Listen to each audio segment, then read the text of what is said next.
नमस्कार, स्वागत है आप सभी का हिंदुस्तान 24 पर। और मैं आप सबके साथ विपिन चौधरी।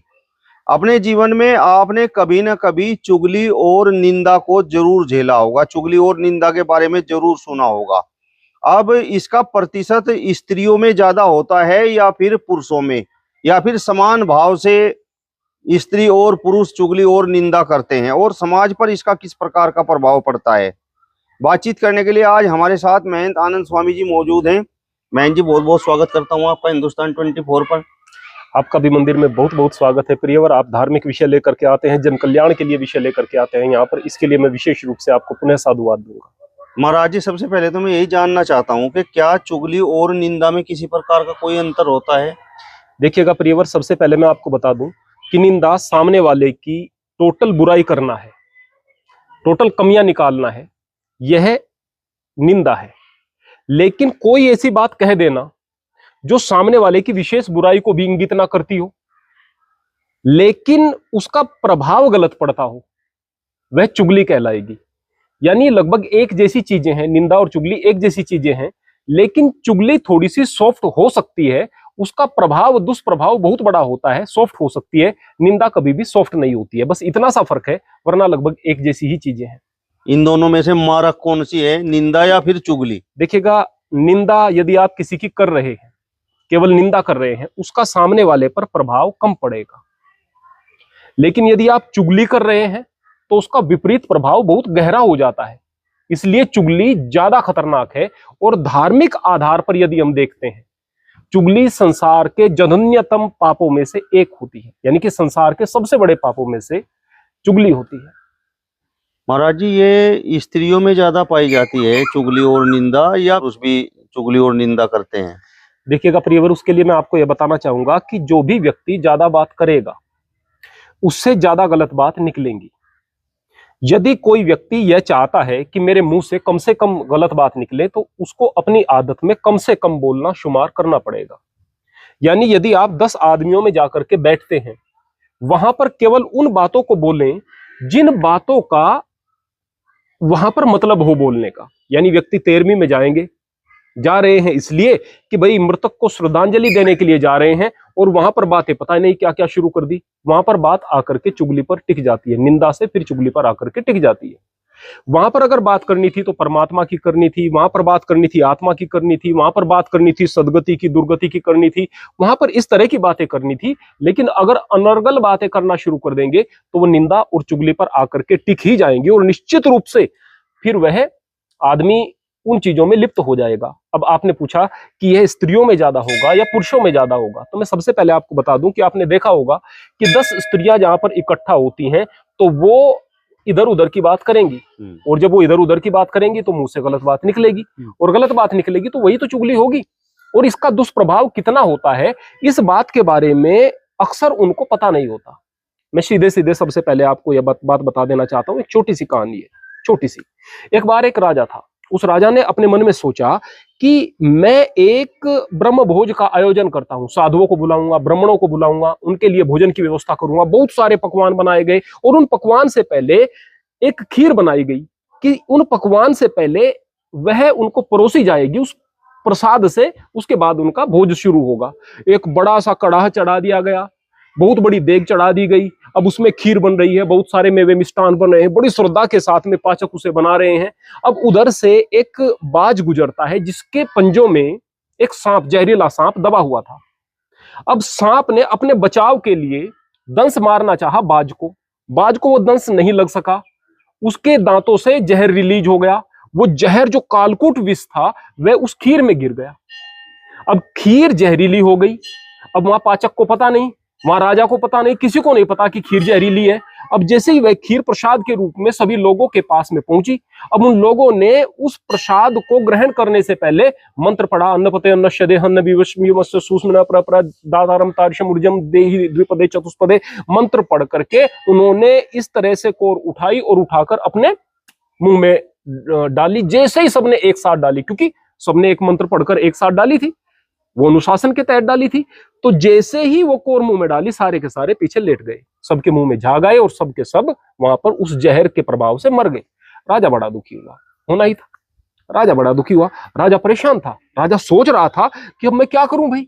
राजा को कुछ सूझ नहीं रहा था, साधुओं की हत्या मेरे कारण हो गई, मेरे राज्य में हो गई, मेरी गलती से हो गई, सारी गलती उसने अपने ऊपर लेते हुए, जबकि उसकी कोई गलती नहीं थी, उसका कोई गुनाह नहीं था, लेकिन अपने ऊपर लेते हुए। अच्छा आदमी दूसरे की गलती को भी अपने ऊपर ले लेता है। राजा बहुत अच्छा था, धार्मिक था, तो जंगल में चला गया, जाकर के लकड़ियां इकट्ठा की, गायों के आरने जिसको गोबर के कुछ सूखे हुए अंश थे उनको इकट्ठा किया, चिता लगाई और जीवित उस चिता पर बैठकर अपना आत्मदाह कर लिया कि मैं तो परमात्मा की गोद में जा रहा हूं, मुझसे बड़ा गलत काम हो गया। जो पाचक थे, अरे हमारा इतना अच्छा राजा, यानी बनाने वाले थे, इतना अच्छा राजा, वो इस तरह से आत्महत्या कर ली। उन्होंने भी जाकर आत्महत्या कर ली, सेवकों ने आत्महत्या कर ली। अब इत्तफाकन वो सांप तो मर ही गया था, वो बाज भी मर गया। अब उन सब का फैसला परमात्मा के यहां पर दरबार में होता है। अब वहां पर बात फंस जाती है। अब पूछते हैं कि भाई इसकी सजा किसको दी जाए।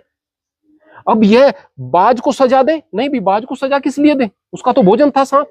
सांप को सजा दे, नहीं भाई वो तो प्राण रक्षा के लिए काट रहा था। राजा को दे, राजा की क्या खता भाई, वो तो अच्छा काम कर रहा था। पाचक को दे, नहीं भी, पाचक की भी कोई खता नहीं है। सेवकों को दे, सेवकों को भी कुछ नहीं पता था। किसको सजा दे, बोले इसको पेंडिंग में डाल दो। वो मामला पेंडिंग में डाल दिया। अब वहां पर तो कुछ क्षण बीतेंगे, यहाँ पर साल बीत जाते हैं, क्योंकि यहाँ का समय तेजी के साथ में चलता है मृत्यु लोक का। राजा ने अपने बेटे को राजा बना करके राजा ने वहां पर आत्मदाह किया था। वह जो बेटा था वह बड़ा हो गया, बड़ा हो गया। उसने देखा कि मेरे जो पिता थे उन्होंने जो संकल्प लिया था वो संकल्प वो पूरा नहीं कर पाए थे, इसलिए उस संकल्प को पूरा करने के लिए उसने दोबारा से वैसा ही आयोजन कराया, वैसे ही खीर बनवानी शुरू कर दी और वैसे ही साधुओं को निमंत्रण दिया। अब साधु आ रहे थे, रास्ते में कुछ औरतें खड़ी हुई आपस में बात कर रही थी, इधर उधर की बात कर रही थी। तो उन साधुओं को आते हुए देखते हुए उन्होंने एक बात कही कि आप कहां जा रहे हैं? उस राजा के पास। उस राजा के बाप ने पहले ब्राह्मणों को मरवा दिया था, अब तुम उनके पास जाओगे, देख परख करके जाना। अब यह बात ऊपर सुनी जा रही थी। बोले कि अब मिल गया है इस मामले का दोषी, इनका सारा दोष, जो ब्रह्म हत्या हुई है, इनका सारा दोष इन औरतों पर डाल दो, जो कि जबरदस्ती उस अच्छे राजा पर इसका दोष डालना चाहती थी। अब उनके ऊपर उसका दोष आ जाता है। अब उन औरतों को क्या पता कि कितना बड़ा हमने गुनाह कर दिया है। तो मूल रूप से कहानी की शिक्षा यह है कि आदमी को पता नहीं होता कि वह कितनी बड़ी गलती कर रहा है, चुगली करके कितनी बड़ी गलती कर रहा है। अक्सर आपने गांव में कहती हुई पुरानी औरतों को भी सुना होगा, आदमियों को भी सुना होगा कि यदि आप किसी की बुराई करते हैं तो उसके पाप अपने सर ले लेते हैं। तो ये दूसरे के पाप अपने सर ले लेना है, इस बात को यहाँ पर इस कहानी में दर्शाया गया है। और वास्तव में हमें बारीक स्तर पर पता नहीं होता कि हम कितना बड़ा गुनाह कर रहे होते हैं। तो ये जो चुगली है ये जघन्यतम अपराध है, और जो ज्यादा बोलेगा उसके मुंह से इस तरह की बात निकलेंगी। उन औरतों को क्या जरूरत थी वहां पर इस तरह की बात बोलने की, क्योंकि अनर्गल बात ही खड़ी होकर कर रही थी, और ऐसे ही मजाक में उन्होंने उनसे भी वह बात कह दी। उन्हें पता ही नहीं था इसका परिणाम क्या निकलेगा। इसी तरह से जब औरतें आपस में बैठती हैं, इधर उधर की बात करेंगी, उसकी सास की करेंगी, उसकी बहू की करेंगी, उसकी करेंगी, ऐसे ऐसे बात घूमते घूमते फिर जाएगी, फिर वो लड़ाई का कारण बनती है, फिर वो घरों में झगड़े का कारण बनती है, घरों में अशांति होती है। उन अशांति का प्रभाव बच्चों पर पड़ता है, वो बच्चे अच्छी तरीके से पढ़ लिख नहीं पाते, वो गलत आदतों में मुब्तला हो जाते हैं। जब घर में अशांति होती है तो बच्चे गलत आदतों में पड़ जाते हैं, क्योंकि वो सुख गलत आदतों में ढूंढते हैं, उससे समाज में विकृति आती है। तो कुल मिलाकर के चुगली का बहुत बड़ा दुष्प्रभाव पड़ता है, वो पूरे समाज पर पड़ता है, बच्चों पर पड़ता है, सब पर पड़ता है। तो निश्चित रूप से यदि आपको चुगली से बचना है तो कम बोलना पड़ेगा। औरतों में ज्यादा बोलने की आदत है तो ज्यादा वो चुगली करती हैं। फोन पर यदि वो बात करेंगी 5 मिनट तक तो बात हो सकती है, उससे ज्यादा जो बात हो रही है, घंटों जो बात हो रही है ना, वो सारी चुगली ही हो रही है। बात शुरू होगी छोटी सी बात से, फिर इधर उधर जाते हुए चुगली पर आकर टिक जाती है, ऐसा होता है। महाराज जी, मेरा सवाल आपसे ये है कि जो महिलाएं चुगली करती हैं तो वो तो दुष्ट होती हैं, लेकिन जो चुगली सुन रहा है तो मतलब क्या वो मानसिक रूप से कमजोर है या वो भी दुष्ट की श्रेणी में आता है?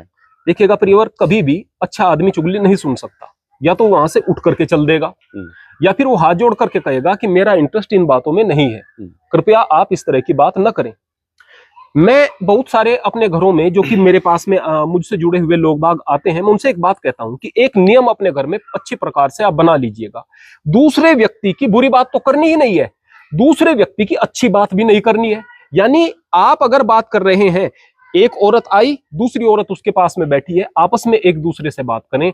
बहन बेटी जो भी कोई रिश्ता है, आपके घर में क्या चल रहा है, कोई समस्या है तो उसका समाधान इस प्रकार से होता है, परमात्मा का नाम लेना चाहिए, अच्छी बातों पर बात होनी चाहिए। लेकिन यदि तीसरे व्यक्ति की बात शुरू हो गई, जिसका मतलब नहीं है, आज आप अच्छी बात कर रहे हैं तो कल बुरी बात भी होगी, डेफिनेटली होगी। तो अच्छा आदमी एक नियम बना करके रखता है कि भाई ना हमें अच्छी किसी की करनी है ना मंदी करनी है, और अगर कोई दूसरे व्यक्ति की बात उठाता है तो हाथ जोड़कर वहां उनको चुप करता है। कोई चुप नहीं होता तो उठ करके चल देता है। बुरी बात को कहने वाला तो बुरा है ही, उसको सुनने वाला, गांव में कहते हैं जिसको हंगूरे देने वाला, वो भी बुरा ही आदमी होता है। इसलिए बुरी बात का जवाब देना भी पाप की श्रेणी में ही आता है और चुगली की श्रेणी में ही आता है। महाराज जी, क्या आज के समय में ये मोबाइल फोन महिलाओं में एक दूसरे की चुगली करने का एक बड़ा माध्यम बन गया है? देखिएगा प्रियवर, दो चीजें हैं जो समाज को फिलहाल विकृत कर रही हैं। सबसे पहले मैं आपको बता दूं कि टीवी सीरियल देखती हैं आज की तारीख में बहुत सारी औरतें देखती हैं।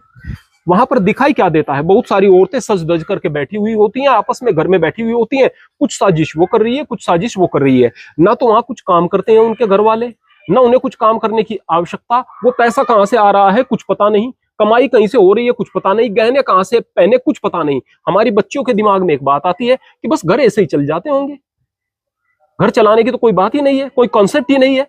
फिर उन चीजों पर बात आ जाती है कि इस तरह से लड़के जो होंगे उनकी राजकुमारी बन करके हम जाएंगी, और इस तरह की चीजें, साजिशों से हमें बच करके रहना है। जिस तरह की साजिशें होती हैं, उन साजिशों का दिमाग में एक चित्र घूमने लगता है, और वो साजिशें उनके जीवन में आने लगती हैं। ये बुराइयां, ये सास बहू की चीजें, ये ननंद की, ये भावज की, ये सारी की सारी चीजें ये दिमाग को खराब करती हैं। दूसरे नंबर पर ये जो मोबाइल है, मोबाइल पर अच्छी चीजें भी हो सकती हैं, बट इंस्टाग्राम पर छोटे छोटे बच्चे गंदगी में पड़ रहे हैं, उन गंदगी का प्रभाव पड़ता है। ये चीजें दिमाग को खराब कर रही हैं। और इससे भी जो ज्यादा दिमाग को खराब करने वाली बात है वो ये कि हमारी जो स्त्रियां हैं वो फोन पर इतना ज्यादा बात करने लगी हैं कि यदि ससुराल में कोई लड़की आई है, अभी वह ससुराल में आई है, अभी वहां एडजस्ट नहीं हुई। अभी एक शादियों में धान बुआई की परंपरा होती है कि भाई धान बोए जाएंगे। धान क्यों बोए जाते हैं भाई? इसलिए बोए जाते हैं कि एक संकेत है कि देखो बेटा, धान को जहां पर बोते हैं ना, वो वहां पर फलीभूत नहीं होता, फसल नहीं देता, उसकी पौध उखाड़कर दूसरे स्थान पर लगाई जाती है। अब वो वहां पर मैडा करेगा, यानी फलीभूत होगा, बड़ा होगा, फल आएंगे, अब वो वहां पर फलेगा फूलेगा। लेकिन जैसे ही धान को दूसरी जगह लगाते हैं तो एक बार वो कुंबला जाता है, ऐसा लगता है पूरी फसल नष्ट हो जाएगी। लेकिन धीरे धीरे वहां के पारिस्थितिकी तंत्र के साथ अपने आप को एडजस्ट करता है, फलता फूलता है और फसल देता है। ठीक ऐसे ही जो बेटी यहां से आज जा रही है, उसका शुरुआत में मन नहीं लगेगा, हो सकता है कुछ परेशानियों का सामना करना पड़े, ऐसा हो सकता है, लेकिन धीरे धीरे उन समस्याओं को सहन करते हुए तुम वहां पर फलोगी फूलोगी, ये संदेश देने के लिए धान बुआई की परंपरा होती थी। आज वो बेटी वहां पर जाती है, शुरुआत में ससुराल सब कुछ अच्छी लगती है, थोड़े दिनों में ससुराल बुरी लगना शुरू हो जाती है, क्योंकि अभी वो मोड़ आ गया है जबकि उस धान के पौधे को, जो अभी अभी फसल लगाई थी, उसको सूखना है। अभी वो मोड़ जब आया है तो अब वो जो ससुराल की बुराइयां वहां पर बेटी करना शुरू करती है, वहां बैठी हुई माँ को लगता है, उस बाप को लगता है कि मेरी बेटी तो बड़ी परेशान है, जबकि ऐसी कोई बात होती नहीं है, पर लगता है कि बहुत परेशान है। फिर वो जो बात बता रही है उसके अकॉर्डिंग वो आगे से कदम उठाने लगते हैं, और ये शादियां टूटने की कगार पर पहुंच जाती हैं। क्यों? क्योंकि छोटी छोटी सी बात वहां पर बता दी गई है। हो सकता है कि उस बात को आपस में बैठकर निर्णय कर लिया गया होता, हो सकता है कि बच्ची के दिमाग से भी निकल गई होती वो बात, हो सकता है जो गुस्से में बात कह रही है थोड़ी देर में उसको ऐसा लगता है तो कोई बात नहीं है। तो ये जो अतिरिक्त बात हो रही है, छोटी छोटी सी बातें हो रही हैं, ये घरों को तोड़ रही हैं। और इसके अलावा भी ये बहुत सारी चुगलियां और बहुत सारी इस तरह की चीजें जो घरों को बर्बाद कर रही हैं। तो ये जो चुगली है ये जीवन को बर्बाद करती है, इस बात में कोई शक नहीं है, और इसमें बहुत बड़ा रोल वर्तमान समय में ये मोबाइल फोन निभा रहा है। मतलब चुगली और निंदा बड़े बड़े घरों को बर्बाद कर रही हैं। मैं अभी आपको बताऊं कि मेरे एक जानकार थे, टेंट वाले थे, वो मुझसे कह रहे थे कि गुरुजी मैंने इस साल बहुत सारे टेंट लगाए हैं, 2024 का आंकड़ा है, बहुत सारे टेंट लगाए हैं, और कमाल की बात यह कि उनमें से 14 शादियां टूट चुकी हैं। 14 शादियां, एक बंदे की जानकारी में से 14 शादियां टूट चुकी हैं। ये कहां गए हैं हम? फर्स्ट ऑफ ऑल, जब विवाह होता है तो उसमें ट्रांसपेरेंसी नहीं है। बिचौलिए पता नहीं क्या क्या चीजें कह करके ये शादियां भिड़वा देते हैं, पता नहीं क्या क्या चीजें कह करके, सारी चीजें झूठ। और जो सच बोलने वाला है उसकी बात पर यकीन किया नहीं जाता। जहां पर सच्चाई है वहां पर वो घर वाले भी पसंद नहीं करते, वो भी झूठ को पसंद करते हैं। पहले तो शादियां हो गलत तरीके से रही हैं, फिर वो एडजस्ट हो जाती तो उसको मोबाइल फोन एडजस्ट नहीं होने दे रहे हैं, यानी कि चुगली हो रही है, इधर उधर की बातें बनाई जा रही हैं, तो घर पूरे तरीके से बर्बाद हो रहे हैं। और ये जो उगली चुगली है, इधर उधर की बातें हैं, इन्होंने समाज को इतना बिगाड़ दिया है कि यदि इस पर रोक नहीं लगेगी, लोगों ने इन मोबाइल पर जो घंटों बात होती है, इस पर लोग रोक नहीं लगाई लोगों ने, तो डेफिनेटली ये चीजें बड़ी खतरनाक बनकर सामने आएंगी। महाराज जी, हम सब लोग देखते हैं, खूब धार्मिक अनुष्ठान भी हम सब लोग करते हैं, लेकिन इसके बावजूद दुखी हैं। तो इसके पीछे मतलब वजह क्या है? सबसे पहले मैं आपको बता दूं प्रियवर कि धार्मिक अनुष्ठान हम करते कहाँ हैं। या तो बहुत सारा हमने उपवास कर दिया, प्रदोष व्रत कर दिया, एकादशी व्रत कर दिया, पता नहीं कितने सारे जागरण करा दिए, मन हमारा है नहीं। हम कहेंगे कि हम सबसे बड़े धार्मिक हैं। वो धर्म केवल हमारे अहंकार को बढ़ाने वाला है, ध्यान रखना, केवल अहंकार को बढ़ाने वाला।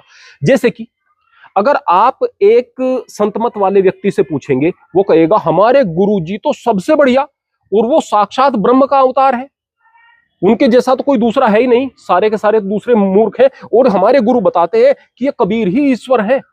दूसरे लोगों को क्या पता, दूसरे जो नाम देते हैं वे भी झूठे हैं। फिर दूसरे संतमत वाले के पास में जाएंगे, वो कहेंगे कि इन लोगों को पता ही नहीं है, तो स्वर्ग नरक तक अटके हुए हैं, हमारे गुरुजी तो उससे भी ऊंचा पहुंचा देंगे, तो दूसरे सारे मूर्ख हैं। फिर सनातनियों से पूछो, बोले सनातन परंपरा तो सबसे पुरानी परंपरा है, उसके बगैर तो किसी का भला नहीं हो सकता। आर्य समाजी कहेंगे सारे पाखंडी है, सब मूर्ख हैं। एक मुसलमान कहेगा कि जो हिंदू है वो तो काफिर है, वो तो जन्नत में जा ही नहीं सकता। जब तक वो कलमा नहीं पढ़ेगा, ला इलाहा इल्लल्लाह मुहम्मदुर रसूलुल्लाह नहीं बोलेगा, इस बात पर ईमान नहीं लेकर के आएगा कि अल्लाह जो है वो एक है, उसके अलावा कोई माबूद नहीं, और मोहम्मद उसका रसूल है, इसके अलावा कोई बात नहीं, तो जब तक वो नहीं होगा तो तब तक तो वो इंसान ही नहीं है, स्वर्ग में जाने लायक है ही नहीं। तो कुल मिलाकर सब अपने अपने अहंकार को पूज रहे हैं, कोई परमात्मा को नहीं पूज रहा।